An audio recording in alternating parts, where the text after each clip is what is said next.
I'll never forget the day my aunt said those words. Old people will sign anything you put in front of them. She didn't know I was recording her. She also didn't know about the medical assessment I'd already arranged, or the detailed visitation logs I'd been keeping. But she found out in front of the entire family when I took back control of my grandmother's life and watched my aunt's inheritance scheme crumble before her eyes. It started with small changes. I visited my grandmother every Sunday afternoon like clockwork. We had this ritual where I'd bring her favorite pastries from the little bakery near her house, and she'd have coffee ready.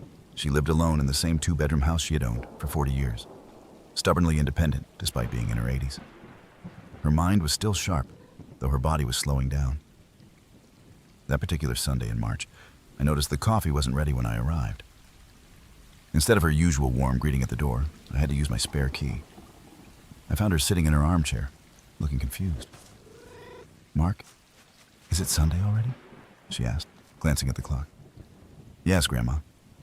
Our usual coffee date, remember?" She nodded slowly. "I'm sorry. I forgot to make coffee. Martha said she'd be coming over today to help with some paperwork." Martha, my aunt, my father's sister. She lived across town and visited maybe once a month, if that. It struck me as odd that she'd suddenly be helping with paperwork. "What kind of paperwork?" I asked casually, moving to the kitchen to start the coffee myself. "Oh, just some bank things. Bills. Martha says I shouldn't worry my head about it." I felt the first twinge of unease. My grandmother had always managed her own finances meticulously. She'd worked as a bookkeeper for 40 years and took pride in keeping her affairs in order. The doorbell rang. When I opened it, my aunt's smile faltered for just a second before recovering. "Mark, what a surprise," she said, her voice a touch too bright. She was dressed formally, carrying a leather portfolio under her arm. "Is it? It's Sunday. I'm always here on Sundays." Of course," she said, patting my arm as she brushed past me. "I just thought I'd come help Mom with some paperwork. You know how confused she gets these days?" That was the second warning sign. My grandmother wasn't confused. Forgetful occasionally, yes, but not confused. "Coffee, Martha?" I offered. "No time," she said briskly, already sitting next to my grandmother. "Mom and I have some important things to take care of."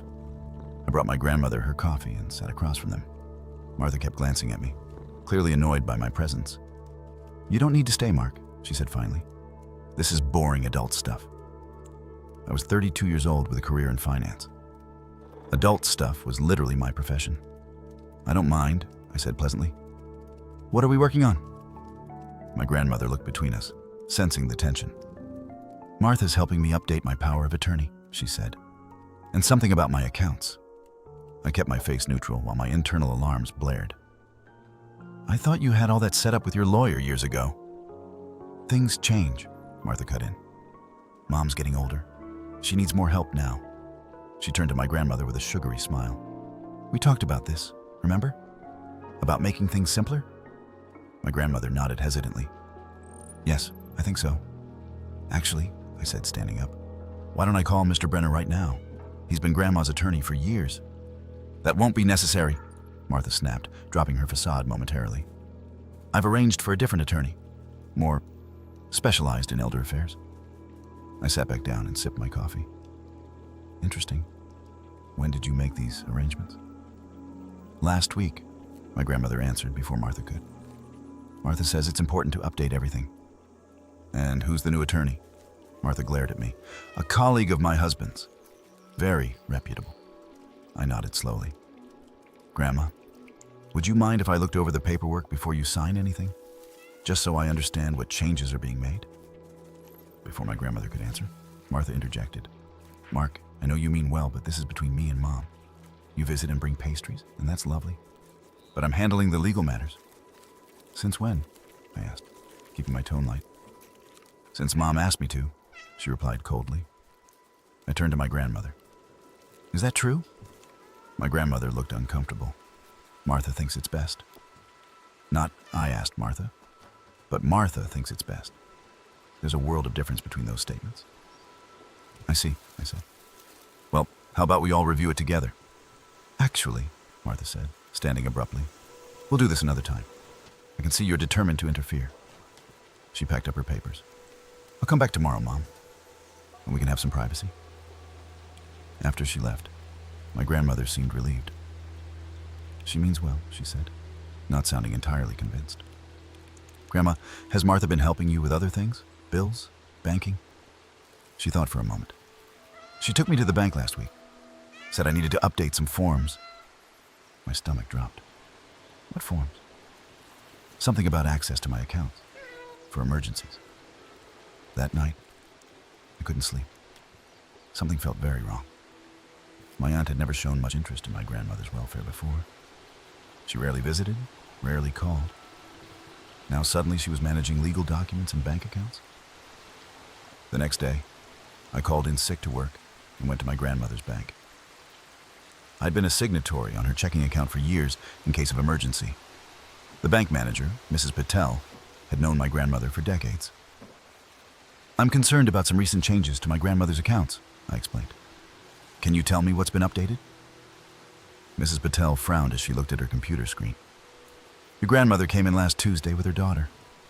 They added the daughter as a joint holder on all accounts, not just a signatory. And they requested a new credit card be issued.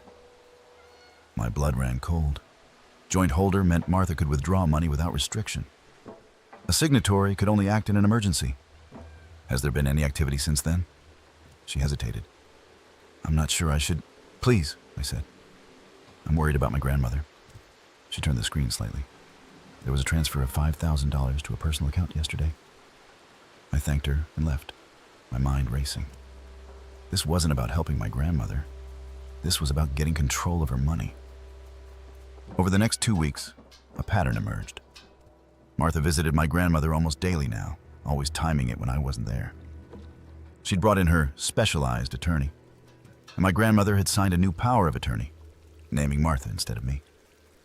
When I tried to discuss it, my grandmother seemed confused and uncomfortable. Martha says it's simpler this way, she kept repeating. She says you're too busy with your own life. Then came the day Martha changed the locks. I arrived for my Sunday visit to find my key no longer worked. I rang the doorbell repeatedly. When my grandmother finally answered, Martha was right behind her. Sorry about that, Martha said, not sounding sorry at all. Mom kept losing her keys, so we changed the locks. I meant to get you a new one. Her smile didn't reach her eyes. I looked past her to my grandmother. Are you okay, Grandma? She's fine, Martha answered for her. Just tired today. Maybe you should keep your visit short. Inside, the house felt different. Martha had moved things around. There were new medications on the counter that I didn't recognize. My grandmother's phone had been replaced with a new model that she was clearly struggling to use. It's simpler, Martha insisted when I pointed it out. The old one was too complicated. My grandmother had used that complicated phone for years without issue. When Martha stepped out to take a call, I asked my grandmother directly, Are you sure you want Martha handling everything? She says it's best, my grandmother replied, her voice small. She says I'm getting confused about money. Maybe she's right. Has Dr. Myers said anything about confusion? I haven't seen Dr. Myers lately. Martha found me a new doctor closer to her house. Every alarm bell in my head was ringing now. A new doctor who hadn't known my grandmother for years, who might be more willing to declare her mentally incompetent. As I was leaving, Martha followed me outside. I know what you're doing, I said quietly. She raised an eyebrow. Taking care of my mother? Someone has to step up. You've never stepped up before. In fact, you barely visited until recently. She sighed dramatically. Look, Mark, I know you think you've been helping, but Mom needs actual adult supervision now, not just Sunday pastries. She was fine managing her own affairs until you showed up. Martha's mask slipped then, just for a moment. Her eyes hardened. She's 84, Mark. Old people will sign anything you put in front of them. They get confused. They trust family. I stared at her, shocked by the naked admission. Is that what you're counting on? Her trust? She recovered quickly. I'm counting on doing what's best for her. Unlike some people, I'm thinking long-term. Long-term for her or for you? She stepped closer, dropping her voice. Let's be realistic. Mom's house is worth over $400,000. Her investments are substantial. That money should stay in the family, not go to elder care or hospitals. I'm being practical. She's not dead yet, I said coldly. No, but she will be, and sooner than you think. I'm just making sure everything's in order when that happens. I walked away before I said something I'd regret. But as I got into my car, I made a decision. This wasn't about inheritance for me. This was about protecting my grandmother from someone who saw her as nothing more than a future payday. I started documenting everything. I recorded every interaction with Martha when possible. I kept a log of every time I was denied access to my grandmother or found her medication changed. I noted every confusing new financial arrangement. I also reached out to my grandmother's original doctor, Dr. Myers. He was concerned that she'd stopped coming in for her regular checkups. Your grandmother has mild arthritis and slightly elevated blood pressure, he told me. But cognitively, she was perfectly sound at her last visit 3 months ago. There's no medical reason she can't manage her own affairs with minimal assistance. I asked if he would be willing to perform a current cognitive assessment. He agreed. But there was the problem of getting my grandmother to his office when Martha was controlling her movements. The opportunity came when Martha went on a weekend trip with her husband. I called my grandmother and offered to take her to lunch. Martha had given her a cell phone that I suspected she monitored, so I was careful with my wording. I thought we could go to that cafe you like near the medical plaza, I said. My grandmother agreed readily. She sounded relieved to be getting out of the house. When I picked her up, she seemed thinner, more withdrawn. After lunch, I suggested we stop by to see Dr. Myers, since we're in the neighborhood. Martha says I should only see Dr. Wilson now, she said hesitantly. Just a quick hello, I assured her. Dr. Myers was asking about you. She agreed. And once there, Dr. Myers gently suggested a checkup while you're here. My grandmother consented. The cognitive assessment was thorough. Dr. Myers tested her memory, decision-making, comprehension, and awareness. When we were finished, he asked to speak with me privately. Your grandmother shows no significant cognitive impairment, he said firmly. She's entirely capable of making her own decisions with appropriate support. There's no medical justification for removing her autonomy. He provided me with a written assessment stating exactly that. It was the first piece of concrete evidence I had. The next piece came from an unexpected source. My grandmother's neighbor, Mrs. Klein, called me one evening. Mark, I'm worried about your grandmother, she said. That daughter of hers has been bringing strange men to the house. They look like movers. Are they selling the house? I thanked her and drove over immediately. When I arrived, there was indeed a moving truck outside. Martha was supervising as men carried out antique furniture, my grandmother's prized possessions. What's going on? I demanded. Martha barely glanced at me. Mom's downsizing. This stuff is just cluttering up the house and creating fall hazards. Where's Grandma? Resting. She finds this process upsetting, so I told her to lie down. I pushed past her and found my grandmother in her bedroom, crying quietly. They're taking everything, she whispered. My mother's china cabinet. Your grandfather's desk. Did you agree to this? I asked gently. She shook her head. Martha says it's necessary. She says I'm moving to an apartment soon. Something smaller, easier to manage. That was the third major revelation. Martha wasn't just after the money. She was planning to sell the house out from under my grandmother. I took out my phone and recorded my grandmother clearly stating she did not want to sell her home or her belongings. Then I went back outside. Put everything back, I told the movers. Now, Martha stepped between us. They work for me. This is none of your business. Actually, it is. I turned to the movers. This property belongs to Eleanor Davidson. She has not authorized its removal. If you continue, I'll call the police and report theft. The men looked uncertainly at Martha. He's bluffing, she snapped. I have power of attorney. A power of attorney obtained under suspicious circumstances, I countered, which is currently being investigated. It wasn't entirely true yet, but it would be soon. The movers set down the furniture they were carrying. Lady, we don't want any part of a family dispute, one said. We need clear authorization. I have the paperwork right here, Martha insisted, rummaging through her purse. And I have a video of the homeowner explicitly stating she does not consent to the removal of her property, I replied, holding up my phone. Plus, documentation of cognitive competence from her physician of 20 years. The movers backed away. Call us when you sort this out, one said, heading for the truck. Martha was livid. You have no right to interfere, and you have no right to sell off Grandma's possessions without her consent. She doesn't need all this junk. The house is too big for her, I'm being practical. You're being greedy, I corrected her. This isn't about Grandma's welfare. It's about liquidating her assets before she's even gone. She stepped closer, lowering her voice. Listen to me very carefully. I have legal control now. I have the power of attorney. I have joint access to all accounts. The house will be sold, and there's nothing you can do about it. We'll see about that, I said calmly. The next day, I contacted an elder law attorney. After reviewing my documentation, the medical assessment, the visitation logs, the recorded conversations, the witness statements from neighbors, she believed we had a strong case for financial exploitation of an elder. Your aunt obtained control through questionable means, she explained. The sudden changes in legal representation, medical care, and financial arrangements all suggest a coordinated effort to isolate your grandmother and gain control of her assets. She helped me file for an emergency hearing with the family court to suspend Martha's power of attorney pending investigation. We also contacted Adult Protective Services to report potential elder abuse. Martha, meanwhile, accelerated her plans. She listed my grandmother's house with a real estate agent. She transferred more money out of my grandmother's accounts. She even began telling family members that my grandmother was suffering from dementia and needed to be moved to assisted living for her own good. When I confronted her about the real estate listing, she was smug. It's already in process, she said. We have interested buyers. Mom signed the listing agreement yesterday. Did she understand what she was signing? Martha rolled her eyes. Like I told you before, old people will sign anything. It doesn't matter if she understood it. I have the legal authority. What Martha didn't know was that I was recording every conversation, including that one.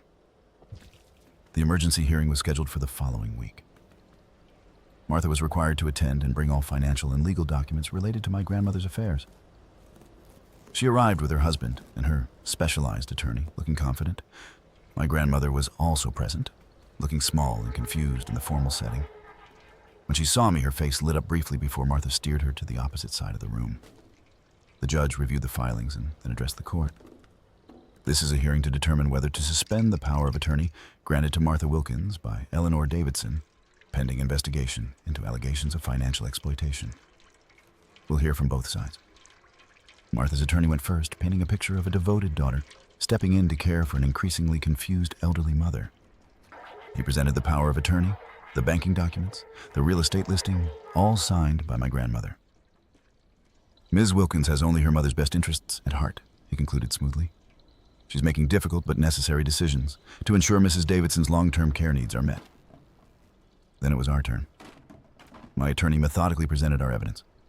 The cognitive assessment from Dr. Myers stating my grandmother was competent. The visitation logs showing Martha's sudden interest coinciding with financial activities. Statements from neighbors about my grandmother's distress. And most damaging, the recordings. The courtroom was silent as Martha's voice played clearly.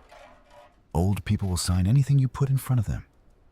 And later, it doesn't matter if she understood it. I have the legal authority. Martha's face drained of color. Her attorney leaned over to whisper urgently in her ear. The judge turned to my grandmother. Mrs. Davidson, do you understand why we're here today? My grandmother nodded. They're fighting over my house and my money. And what do you want to happen? She straightened in her chair. I want to stay in my home. I don't want to sell it. I don't want Martha touching my money anymore. She took my mother's china cabinet. Her voice broke slightly. She said it was cluttering up the house. The judge nodded and then addressed Martha directly. Ms. Wilkins, did you transfer funds from your mother's accounts to your personal accounts? Martha shifted uncomfortably. I was consolidating her finances, making things simpler. By simplifying, do you mean removing $32,000 over the past month? She glanced at her attorney. Those were legitimate expenses for her care. My attorney interjected. Your Honor, we have bank statements showing those transfers went directly to Ms. Wilkins' personal account, not to any healthcare providers or services. The judge reviewed the documents and then made his decision. I am suspending the power of attorney granted to Martha Wilkins, effective immediately. I'm appointing a court-supervised guardian ad litem to review all financial transactions made in the past 3 months. All assets are to be frozen pending this review, and any property removed from Mrs. Davidson's home is to be returned within 48 hours. He looked directly at Martha. Additionally, I'm referring this matter to the district attorney's office for potential criminal charges of elder financial exploitation. Martha stood up, outraged. This is ridiculous. I was helping her. Mark only visits once a week with pastries. I was doing all the real work. Ms. Wilkins, the judge said sternly, I suggest you remain silent until you've consulted further with your attorney. The evidence strongly suggests you were systematically exploiting your mother for financial gain. As we left the courtroom, Martha tried one last tactic. She approached my grandmother, tears suddenly streaming down her face. Mom, you know I was just trying to help you, she pleaded. Mark has turned you against me, your own daughter. My grandmother looked at her for a long moment. You took my china cabinet, she said simply. The one my mother left me. You said it was junk. In that moment, the china cabinet represented everything. The betrayal, the disrespect, the callous disregard for what mattered to my grandmother, beyond its monetary value. Martha's husband pulled her away as she began to protest further. They left without another word. In the weeks that followed, we unraveled the full extent of Martha's scheme. She had transferred over $50,000 to her personal accounts. She had been in negotiations with a developer who wanted to tear down my grandmother's house and build luxury condos. She had even begun disposing of personal items that had sentimental but little financial value. Photographs, letters, mementos. The court appointed me as my grandmother's conservator, but I was careful not to repeat Martha's mistakes. Every decision was made with my grandmother's input. Every expense was documented. The focus was always on her welfare, not her assets. We got her china cabinet back, along with the other furniture Martha had taken. It sits in its usual place in the dining room, polished and proud, holding the dishes that have been passed down through generations. Martha faced consequences beyond losing control of my grandmother's affairs. The district attorney pursued charges of elder financial exploitation. She eventually accepted a plea deal that included full restitution, probation, and community service. The family has largely cut ties with her. My grandmother still lives in her home. We hired a part-time caregiver who comes in daily to help with meals and medication. But my grandmother maintains her independence. I still visit every Sunday with pastries, and she still has coffee ready when I arrive. Sometimes she talks about Martha, trying to understand how her own daughter could have treated her that way. She was always in a hurry, my grandmother says, always wanting more than she had. As for me, I learned that protecting someone you love isn't just about fighting for them when they're threatened. It's about fighting for what they value, not what you might gain from them someday. My grandmother's china cabinet isn't particularly valuable in dollars, but it's priceless to her. Understanding that difference is everything. Last Sunday, as we sat having coffee, my grandmother reached across the table and patted my hand. You know, she said, I've been thinking about my will. I shook my head. We don't need to talk about that. No, I want to. She was firm. I want you to know that I'm leaving the house to a housing trust. They'll maintain it as affordable housing for seniors. After what happened, I realized property shouldn't tear families apart. I smiled at her. That's a wonderful idea. The money will go to you and your cousins equally, she continued. And you'll get the china cabinet, of course. Of course, I agreed, though I didn't care about the inheritance. What I valued was sitting across from me, eyes bright, mind clear, sipping coffee in the home she loved. Some people spend their lives calculating what they'll get when their elders die.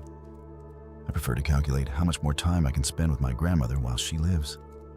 Sunday by Sunday, pastry by pastry, coffee cup by coffee cup. That's the real inheritance. Time with someone you love, not what you get when they're gone.